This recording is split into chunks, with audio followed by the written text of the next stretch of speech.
ఓ, ఏం చేస్తుంటారు మీరు? మరి అంత గట్టిగా అడిగితే ఏం చెప్తాం? నువ్వేమనుకుంటున్నావు నా గురించి?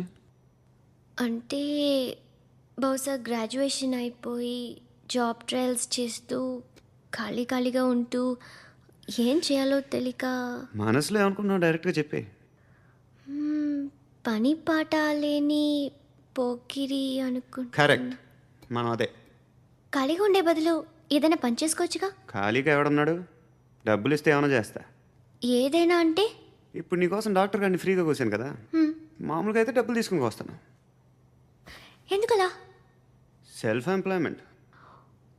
Self employment. ఈడు మంచోడా చెడ్డోడా అని ఆలోచిస్తున్నావు కదా, ఖచ్చితంగా మంచోడని అయితే కాదు. ఎలా? ఏమైంది? చచ్చిపోతే హ్యాపీగా, ఏ ప్రాబ్లమ్స్ ఉండవు. ఇంటద్ది కట్టక్కర్లేదు, సెల్ ఫోన్ బిల్లు